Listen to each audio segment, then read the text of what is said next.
Video देखने से पहले चैनल को सब्सक्राइब करना ना भूलें।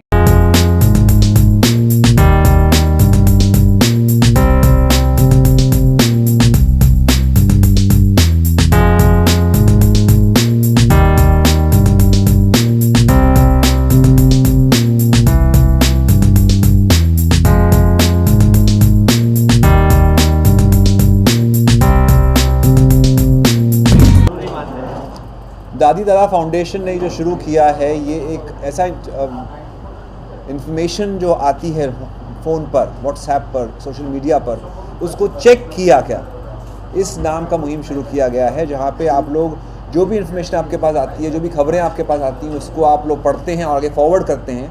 उसको फॉरवर्ड करने से पहले आप लोग अपने आप से 5 सवाल पूछिए। अगर आप वो 5 सवाल पूछेंगे तो शायद आप वो इन्फॉर्मेशन आगे फॉरवर्ड ना करें। वो 5 सवाल में से पहला सवाल है, किसने बनाया ये वीडियो या किसने बनाई ये मैसेज जो भी आपके पास आया है, ये एक बार अपने आप से पूछिए पहले। दूसरा, कहाँ से आया है, शायद आपको किसी ने भेजा, उसको किसने भेजा, अगर आप पता लगा सकते हैं तो अच्छा रहेगा। तीसरा, क्या उसका सोर्स है, what was the origin of that message, अगर आप वो देखते हैं तो शायद आप वो मैसेज आगे ना भेजें। चौथा, कब प्रकाशित हुआ ये मैसेज, ओल्ड खबर है कि क्या, किस तरह खबर है, क्या मॉफ्ट खबर है, तो ये बातें अगर आप ध्यान रखें तो आप शायद उसको आगे ना डालें। और 5वीं बात ये है कि इसको मैं आगे क्यों बढ़ाऊं। तो अगर आप अपने आप में झांक के देखते हैं तो शायद आप इस बात को, फेक न्यूज़ को, मिस इंटरप्रेट न्यूज़ को, ओल्ड खबर को, या जो भी खबर है जो सही ना हो, उसको शायद आप आगे ना बढ़ा पाएँ और उसको शायद बचा पाएँ कुछ लोगों को। यही जो बात है दादी दादा फाउंडेशन आगे बढ़ाने की कोशिश कर रहा है। तो आपने उदाहरण में दिया, कितना ये इफेक्ट करता है फेक न्यूज़, कितना गलत लोगों में जाता है, कितना उसका अनर्थ हो जाता है, क्या? मैंने जब बताया था, यस, मेरे साथ ऐसा हुआ था कुछ साल पहले 2017 में। मेरी माँ बहुत पैनिक करके मुझे फ़ोन की थी कि मुंबई में बहुत बारिश हो रही है, एयरपोर्ट भर गया है, आप बैंगलोर से मुंबई वापस मत आइए और अपनी फ़्लाइट कैंसिल कर दीजिए। रो रही थी फ़ोन पर, और मुझसे प्यार करते हो तो मत आना बॉम्बे वापस, कल परसों आ जाओ फ़्लाइट लेकर के। ये सब बहुत हुआ, इमोशनल ब्लैकमेल जिसे हम बोलते हैं। और मैंने पता लगाया, मुझे वीडियो भेजा गया, पूरा एयरपोर्ट जो है पानी में भरा पड़ा था। मैंने फ़ोन घुमाए 2-4, पता लगाया कैसा है एयरपोर्ट, मैं आ गया बॉम्बे वापस। पर उस वीडियो के कारण मेरी माँ का ब्लड प्रेशर, उनकी डायबिटीज़ सब हाई रहा 2-3 दिन तक। तो ये बात जो थी पर्सनली मैंने एक्सपीरियंस की। 2005 का वीडियो 2017 में बाहर आया। सो ये जो बात है, आई थिंक जिसने फैलाई न्यूज़, वो शायद ठीक नहीं हुआ। 2017 में उसको आगे लाने का मतलब ही नहीं था। अगर लाया भी गया तो शायद ये बोल के 2005 का है, ये फिर से ना हो मुंबई में, ऐसा कुछ अगर वीडियो आता तो बात अलग थी। ये हो रहा है बोल करके आना, आई थिंक उससे जो असर हुआ, मुझे भी असर हुआ, मैंने भी 4 फ़ोन कॉल घुमाए। तो आई थिंक ये बातें जो हैं ये अच्छी नहीं है। पर्सनली मैंने एक्सपीरियंस किया है, इसलिए मैं बोल रहा हूँ 5 सवाल पूछिए और फॉरवर्ड मत करिए। एंड अगर आप फॉरवर्ड करते भी हैं तो सोचिए समझिए फिर फॉरवर्ड करिए। अब शिव जी की एक तीसरी आँख थी, 2 देखने के लिए और एक अंदर देखने के लिए। तो ये अंदर देखने की आँख जो है, ये 5 सवाल जो है चेक किया क्या, तीसरी आँख से पूछिए। I think you will never forward it. Sir, मेरा सवाल आपसे है, आपने कहा कि आपके पास सोशल मीडिया की ज़्यादा जानकारी है। अगर मेरे पास कोई मैसेज आता है और मुझे मालूम है फेक है, लेकिन मेरे आने तक बहुत जगह फैल चुकी है, अगर मैं दादा दादी को बताऊं, कांटेक्ट करूं, ये न्यूज़ फेक है, तो दादा दादी फाउंडेशन से स्टॉप करेगी क्या? तो लगा ऐसा कुछ है? यस, क्योंकि सोशल मीडिया से आपने बताया कि एक आग के जैसा है, जिसमें इंफॉर्मेशन जाके एक आदमी नहीं, हज़ारों लाखों पूरी दुनिया में फैलता है, सिर्फ भारत में नहीं पूरी दुनिया में फैलेगा। अगर आपका ऐसा गलत मैसेज आता है और हमको बताते हैं, दादा दादी फाउंडेशन को बताते हैं, तो हमारे खुद के सोशल मीडिया सोर्सेज हम उसको बताएंगे कि गलत इन्फॉर्मेशन, फेक इन्फॉर्मेशन। क्योंकि फेक इन्फॉर्मेशन को बढ़ाना अलग चीज़ है, लेकिन उसको बताना है फेक है, ये भी जरूरी है। तो एक जिम्मेदार नागरिक और जिम्मेदार संस्था के नाते हम उस दादा दादी फाउंडेशन की तरफ से, हमारे ऑर्गेनाइजेशन की तरफ से, इंडिविजुअल की तरफ से हम उसको बताएंगे फेक न्यूज़। हम पहले चेक करेंगे, ऐसा भी नहीं कि आया तो हम उसको पहले हम वेरीफाई चेक किया क्या, हम चेक करेंगे, फिर बाद में बताएंगे गलत है और उसको स्प्रेड करेंगे आग के जैसा कि ये गलत न्यूज़ है, इसको आगे ना फैलाएं। दादी दादा फाउंडेशन जो कैंपेनिंग जो चला रही है फेक न्यूज़ के खिलाफ, तो इसकी रोकथाम कैसे की जाएगी, बताइए। किस चीज़ की? ये फेक न्यूज़ की। फेक मैडम, ये दादी दादा फाउंडेशन और बाकी काफ़ी सारी संस्थाएं हैं जो चेक किया कैंपेन के साथ जुड़ी हुई हैं, और जो एम है वो यही है कि इस तरीके की संस्थाएं जो कि समुदाय में काम कर रही हैं उन तक जितना ज़्यादा इस चीज़ के बारे में आगे जा कर के इंफॉर्मेशन बता सके। पहली चीज़ सिर्फ़ और सिर्फ सही जानकारी आगे पहुंचाएं।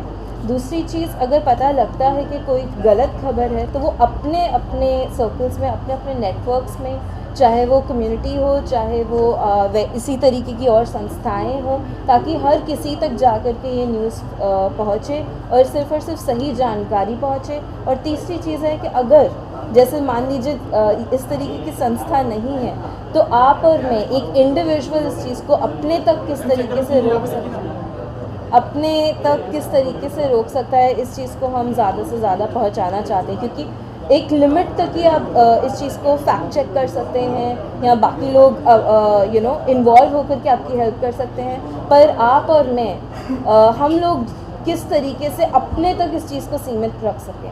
एक चीज़ आपने सुनी होगी, जब कोरोना फैल रहा था, ब्रेक द चेन, है ना, कि आगे एक इंसान से क्या इम्पैक्ट हो सकता है। उसी तरीके से इन्फोडेमिक या फिर फेक न्यूज़ का भी एक इंडिविजुअल का क्या कंट्रीब्यूशन है, ये हमारे लिए जानना और रियलाइज़ करना बहुत इम्पोर्टेंट है। सरकार की क्या भूमिका लगती है? जैसे कानून तो है, इस पर और सख्त होने चाहिए या सरकार की तरफ से पहल और की जानी चाहिए ऐसे रोकने के लिए, क्या लगता है आपको? देखिए, जितना साइंटिफिक इंफॉर्मेशन है ये इतना रैपिडली इवॉल्व हो रहा है, कॉन्स्टेंटली साइंटिस्ट भी इस चीज़ को समझ रहे हैं, रोज़ कुछ हमें नई जानकारी मिल रही है। तो इसमें आप देखेंगे कि हर चीज़ इवॉल्व हो रही है, गाइडलाइंस भी इवॉल्व हो रही है। तो सरकार भी जैसे जैसे हम तक इंफॉर्मेशन आती है उसके अकॉर्डिंग ही गाइडलाइंस बन सकती हैं। तो ये हाथ में हाथ रख कर के काम करना बहुत इम्पॉर्टेंट है। हमें अपने साइंटिस्ट्स, अपने डॉक्टर्स का सुनना अभी बहुत ज़्यादा इम्पॉर्टेंट है। बट अगर आप देखें तो हर चीज़, जितने इनिशिएटिव्स हैं, आप उसमें एक कुछ ना कुछ इवॉल्व होता है, वो आप देखेंगे जिस तरीके से जैसे जैसे हम पे और जानकारी आ रही है उसके अकॉर्डिंग। आज जो यहाँ पर रखा गया सेमिनार है, जो भी इस चीज़ को, गंभीर विषय को और स्प्रेड करने के लिए आप लोग की और क्या तैयारी, कैसे आगे भारत में अभी ज़्यादा नहीं, पहले अभी शुरुआत हुआ है 1-2 साल पहले। तो उन्होंने सिर्फ अपना जिम्मेदारी नहीं, वो अलग अलग संस्थाओं से नेटवर्किंग करके, सब सिल्वर इनिंग्स है, हेल्पेज इंडिया है, मिनिस्ट्री के लोग हैं, जैसे हमने मुंबई में, महाराष्ट्र में joint action committee of senior citizen बनाई है। हमारा भारतवर्ष में ISKCON all India citizen federation है, 5000 से ज़्यादा संस्थाओं से जुड़ी है। इस संस्थाओं से जुड़ के, ये अकेले एकला चलो कैंपेन नहीं है, इसमें सभी लोग की, और हम सिर्फ बुजुर्ग नहीं, हम युवा पीढ़ी को, कॉलेज को, स्कूल को, सबको साथ में, सभी प्रोफेशनल को साथ में लेके काम करेंगे और इसको आगे बढ़ाएंगे। तो आज हमारा जो ये कैंपेन है सिर्फ बुजुर्ग के लिए जिम्मेदारी, तो लेकिन सभी, जैसा मीडिया है, आप इसको प्रेजेंट करेंगे तो आपकी भागीदारी भी, आपके साथ भी हमारी नेटवर्किंग होगी। तो नेटवर्किंग करके, एडवोकेसी करके उसको ज़्यादा से ज़्यादा लोगों को बढ़ाएंगे, ये हमारा ये है धैर्य। आपने जो पूछा कि कैसे इसको रोका जाए फेक न्यूज़ को, 3-4 तरीके हैं। एक तो जो इन्होंने बताया अवेयरनेस कैंपेन, सब संस्थाएं जुड़ती हैं और सब लोग जुड़ते हैं, तो एक अवेयरनेस कैंपेन होगा और आदमी ये मैसेज फॉरवर्ड करने के पहले रुकेगा। एक अवेयरनेस कैंपेन हो गया। दूसरा, आईटी सिस्टम जो इंफॉर्मेशन टेक्नोलॉजी सिस्टम के कारण ये सब हुआ है, मोबाइल फ़ोन या लैपटॉप से ये आगे बढ़ता है। तो आईटी सिस्टम में एक सॉफ्टवेयर ऐसा डेवलप किया जाता है जब आपके पास व्हाट्सएप आता है और फॉरवर्ड करता है कि अलार्म आ जाए, यही सबसे अच्छा मैसेज है, चेक किया क्या, तो ऑटोमेटिकली आदमी को सूझेगा कि ये मैं कर रहा हूँ, शायद गलत कर रहा हूँ। नंबर 3, जो मेन सर्वर्स है उनको एक फोर्स करना चाहिए गवर्नमेंट की तरफ के पहला सोर्स हमको डिस्क्लोज कीजिए। आज आप व्हाट्सएप या फेसबुक या कहीं पे भी, ट्विटर पे सोर्स अभी भी नहीं बता रहे हैं लोग, क्योंकि उनके सर्वर फॉरेन में। Government should have this law कि ओरिजिनल सोर्स हमको बताइए, जो ओरिजिनल है उसको इमीडिएट पनिशमेंट कीजिए। अगर ये फेक न्यूज़ जैसे संदीप जी ने बताया ऐसा है उसको, और डेटरेंट इफेक्ट ही काम करेगा। अगर 4 आदमी को सज़ा होती है तो दूसरे 400 आदमी रुक जाएंगे तो बात को आगे बढ़ाने के लिए। आदमी ये क्यों करता है? एक फ्रस्ट्रेशन होता है, एक शो ऑफ सुप्रीमेसी रहता है, बाकी इसका मतलब क्या है ना। उसको फाइनेंशियल फ्रॉड की मैं बात नहीं कर रहा हूँ, फेक न्यूज़ की बात कर रहा हूँ। मैं खुद फाइनेंस इंडस्ट्री से हूँ, तो मैं जानता हूँ फाइनेंशियल फ्रॉड से, पर उसके लिए एक अलग सतर्कता चाहिए।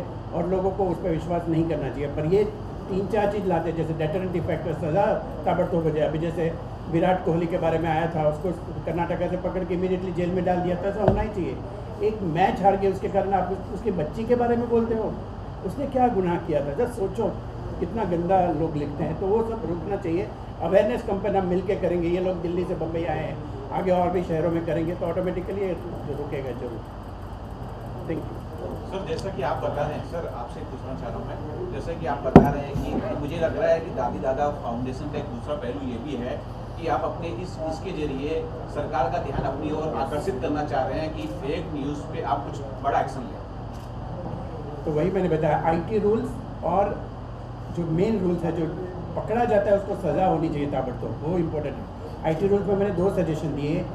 एक तो सॉफ्टवेयर जो है, जो मेन सर्वर का है, जहाँ आप मैसेज को आने के बाद फॉरवर्ड करते हो तो एक अलार्म सिस्टम आ जाना चाहिए। वो चेक किया क्या, जो संदीप जी ने 5 रुपये चेक किया, पड़ेगा तो भी उसको एक बार हम ब्लाइंडली कर लेते हो ना। रोज़ के मेरे को आपको जो कितने मैसेज 400-500 आपको भी आते होंगे, पढ़ते नहीं पढ़ते, लेकिन फॉरवर्ड कर देते हैं, चलो इंटरेस्टिंग लगा तो, पर चेक करना हम भूल जाते। तो वो एक है। और दूसरा, ओरिजिनल सोर्स अगर हमको मालूम है पहला ये किसने चालू किया, उसके जरिए आगे बढ़ता जाता है। और पहला जिसने फैलाया उसको अगर सज़ा मिलती है तो वो खुद रुक जाएगा। और थोड़ी सज़ा मिलने के डेटरेंट इफेक्ट जो हमारा ज्यूरिस्प्रूडेंस में सबसे इम्पोर्टेंट है, वो अगर रूल होता है तो अपने आप ही लोग रुकेंगे कि हम क्यों फैला रहे हैं। क्योंकि अगर ये फाइनेंशियल फ्रॉड नहीं है तो फेक न्यूज़ मिला के आपको कुछ अंदर से कुछ आनंद होता है और कुछ नहीं होता है। जब इनको परेशानी हुई एयरपोर्ट पर नहीं आनी हुई, जिसने वो मैसेज भेजा उसको कुछ फ़ायदा नहीं हुआ है। एक खाली बस एक आदमी को परेशान मैंने किया। It's just stupid frustration. Thank you.